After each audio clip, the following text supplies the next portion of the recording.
Welcome back, guys, to Wind Waker Randomizer. I've missed you guys so much. It's been a few days, but we are back in this, and I think we're about to be attacked by a laser shooting buffalo statue. Let's run away from that.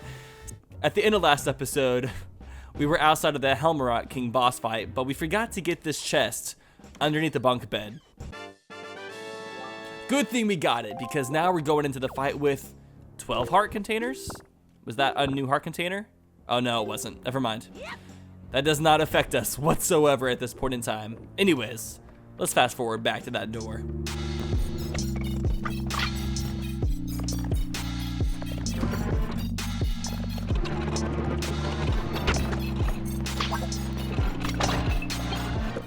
Alright, we are back in the top of the Forsaken Fortress. Let's go ahead and enter this room. So this room up here is normally where they're keeping Arrow hostage, and when you're playing the game for real, your sister is normally in here. I'm not sure if we're gonna see our sister in here this time. I think she's already saved. Okay, we are just starting this boss fight off right from the get-go. Holy crap, the water's already rising. Does it have to like swim past the bird? Okay. No! I don't see how them filling this room with water is supposed to be bad in any sense. All they're doing is ruining the interior of their own fortress. I mean, I can swim, granted for only a short period of time, but they don't have to know that. We could be an Olympic swimmer for as far as they know. I mean, we live by the ocean. Wouldn't they just assume that everybody who lives around here is a great swimmer? Ooh. So the Helmerot King, this is Ganondorf's pet bird, and I am so jealous because I wish I had my own pet bird. It is one of my lifelong dreams to own my own pet toucan, but that probably won't happen anytime soon because I went to a pet store, like I showed you guys a couple episodes ago, and they cost $8,000, so gonna have to hold off on that one, but maybe someday I will be fortunate enough to be able to afford a toucan. There's a million other things I need to buy first before buying a toucan. Oh my gosh, die.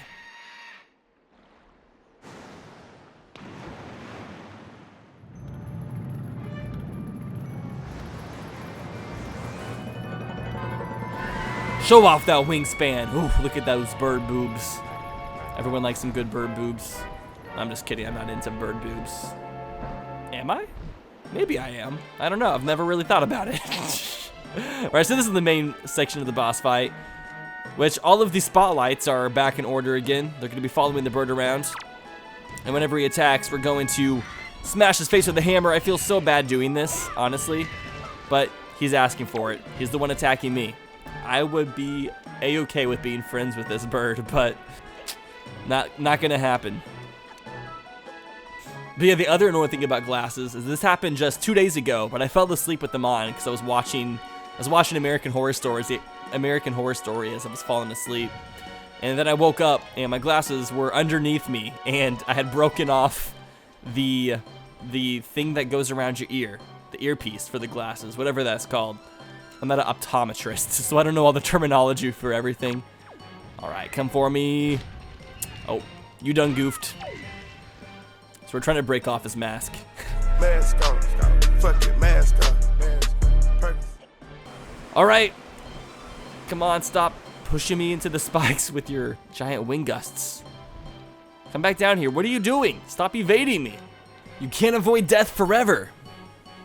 I mean, if you ran away and just gave up, then you could, but you're not giving up that easy. I'll show that beautiful face. What? Plot twist, his eyeballs are actually red.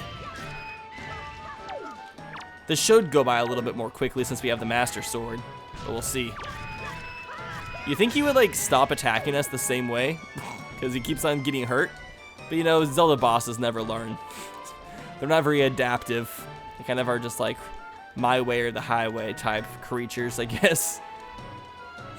The one downside about completing bosses and finishing temples in Zwar in comparison to Zuder is that you don't get any ultimate prize in Wind Waker like you do in Ocarina of Time. In Ocarina of Time, you get the medallions or the spiritual stones.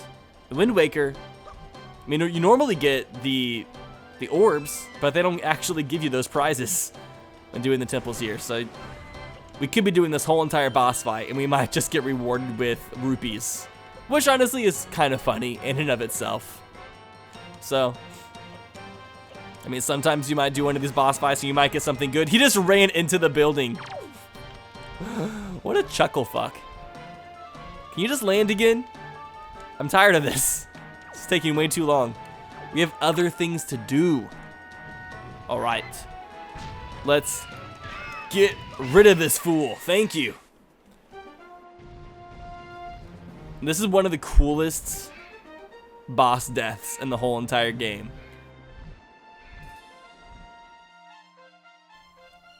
And then he does what everybody does when they're about to die, explodes. That's how I would go out. Are we actually getting a heart container from this? Or is it going to give us something else when we pick it up? No. That's normally what we get from beating the boss. Alright. Well, I guess... I wonder if that was put into the randomizer. I don't know. Anyways. What happens when we go to the top of the fortress? Are we going to see the Ganondorf boss animation thing?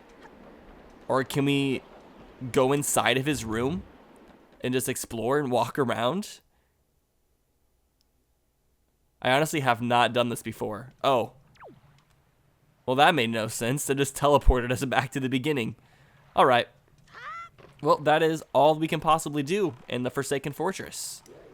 Now, we could go down to the Forbidden Woods because we have the leaf. But since we just did like a temple and a half, I'm going to spend the rest of this episode just going to some of the new islands that we can do now since we have the Deku Leaf. The Deku Leaf opened up a lot of options. Whoa, exploding barrel! Okay, let's slowly sail around the little tip of this island. Just the tip. Oh my gosh. So what you have to do in these reefs is there's a bunch of cannons and little ships inside of them. We have to blow them all up, and then doing so will make a chest appear. Now we could have made these chests appear earlier, but we just wouldn't have been able to reach them because you need the Deku Leaf to get to them because it appears at one of these random...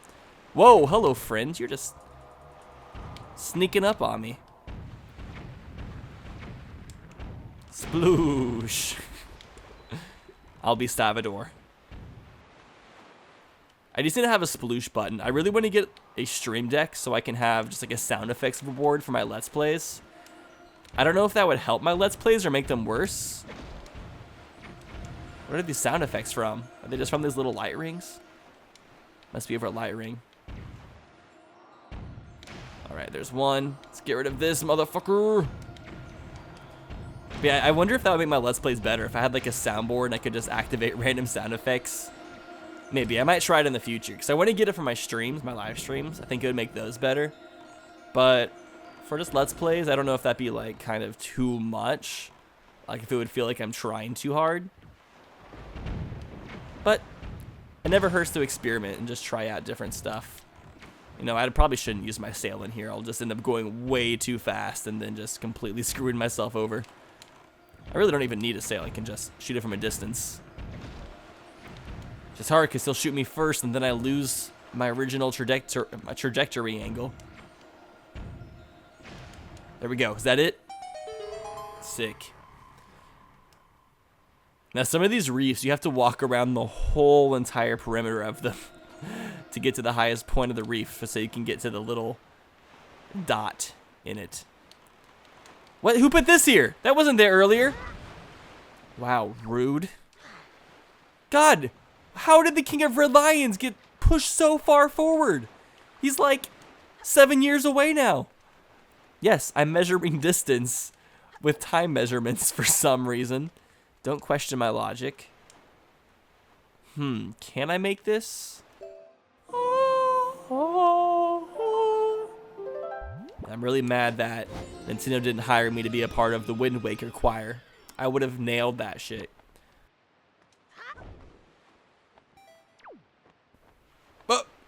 No! I think we are going to have to walk all the way around. I think that angle is just barely too low for us to make it.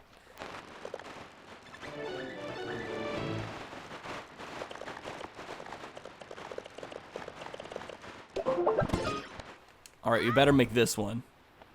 This one is like just barely too high. Okay. Made it this time. Ouch. Sorry, Tetra. Or Ronaldo. I keep on forgetting to call her by her actual name, which is Ronaldo. Can I even make it to my boat? I guess the best way we can make it all the way out there without drowning is to fly. So, just take. I wonder if I can land inside the boat from here. How dope would that be? Here, I need to get a little bit more air. Let's also get some more magic. I'm gonna see if I can make this. I doubt it. But if we can do it, then the NBA needs to hire us, because that's clearly what basketball players do, is fly through the air with magical weed. I don't know. It looks like we might make it. Kind of depends on the sea. Is the sea going to push them too high, or is it going to... this timing might be just perfect. And... oh my gosh. I can't believe we made that. I feel like such a boss right now. Sick. Okay, next we're going to go back down to Rockspire Islands. Now, we're not going to be able to buy any of those treasure charts that Beetle has yet, because we are still not rich enough. I think we need like 1,800 rupees to buy both of them.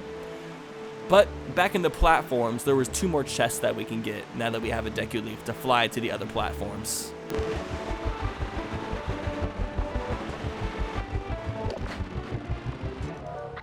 Alright, time to kill some unsuspected bitches. Oof. Looks like it probably hurt. Ah! What? Don't be doing that to me. And also, I thought about something else. Like, I was talking about birds earlier, and this came to my mind, but I forgot to bring it up because I was focusing on fighting the boss. But since I've been in California, I learned about this new thing that I didn't even know existed.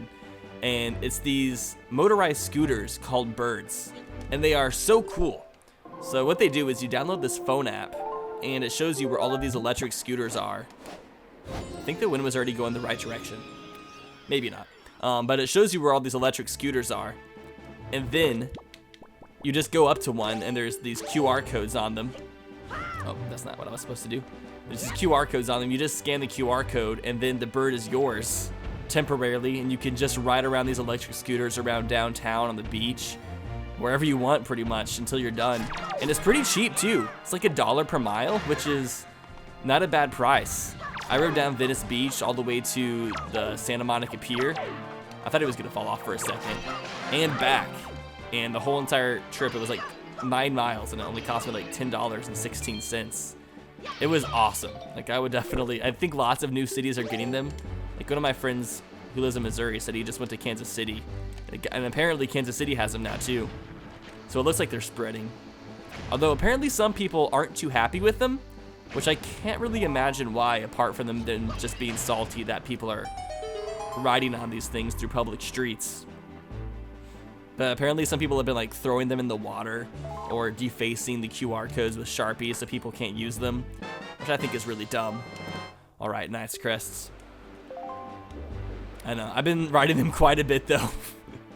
I've just been walking. I've noticed, like, since I've moved to California, I've just been like way more active in general. I've just been walking places more because there's actually places to walk to. Unlike Missouri, if you want to walk somewhere, you could like walk to your local cow pasture. But, ooh, can I get my leaf out in time? No, but I'm gonna miss the tornado, dang it. I wonder if I can get to the other one. Should I risk it? I don't think so. I'm just gonna take the ladder back up.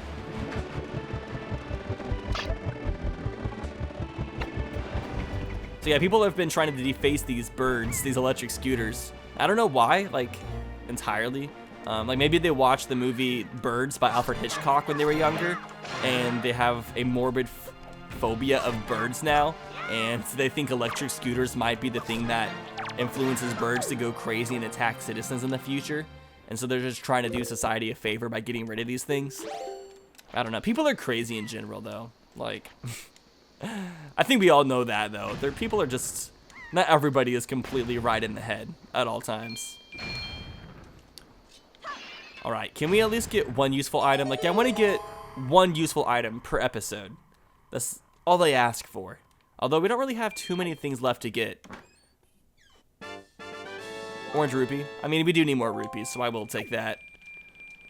Alright, next, let's go down to the next reef. Mask on, fuck it, mask on.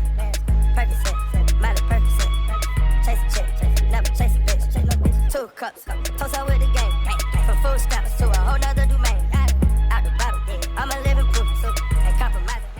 Okay, open up my treasure charts, and there was a treasure chart that I didn't open, but I opened it, and it was for Rockspire Islands, so I turned around so we could get this real quick. There's the bait bag. Good thing I double-checked that. Nice. Just as I was talking about wanting to get a good item, too. Alright, so we have the bait bag now, which means we can now use the beloved Hoya pears, which allows us to take control of seagulls and hit stuff. So I think this just unlocks like 3, maybe 4 different things for us to do, but hey, the more the merrier. I'm also gonna double check Beetle Shop real fast. Okay, yeah, we can't buy these yet. They're so expensive. Pull up, headshot, sit down, stand up, pass out, wake up, fade it. Alright, time to wipe everybody out of here. So I'm not going to talk about this too much, but I do want to reflect a little bit about what I talked about last episode. First off, I just want to thank you guys so much for being such great viewers. And after the conversation we had last episode, I just got so many fantastic comments. Overall, I got to hear a lot of different points of view regarding what I talked about yesterday, and it was really awesome. I feel like I got to really connect with the audience pretty strongly, which was kind of what I was hoping for, in a way. I think some people misunderstood what I was saying. I wasn't really complaining about people disliking things that I do in my videos. If people don't like cliffhangers, they're totally able to dislike the video. I was not trying to say they can't do that. Go ahead if you want to. Pretty much, I was trying to like kind of go for a larger picture, just because I try to be a really positive person. Pretty much what I was just saying, I was just trying to like influence people to just be more positive in general. For example, like sometimes I'll see people where they'll hear a song that they dislike, and instead of like listening to that song and finding things that they might like about that song, they'll just be like, oh, I just like this song and I just like these aspects about it. But I'm just thinking, instead of saying what you dislike about a certain song you might not like, maybe just try to find the good and stuff. Even if you dislike something, try to find the good of it.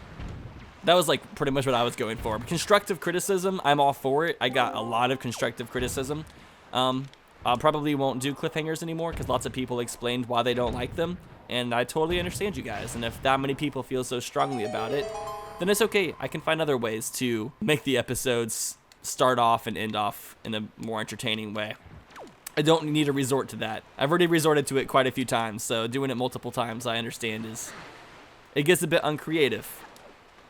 But yeah, I just want to thank you guys for allowing me to have such mature conversations with you all, and for you guys to respond. I learned so much just from your guys' responses about a lot of stuff regarding like psychology and how you guys watch or view videos and stuff.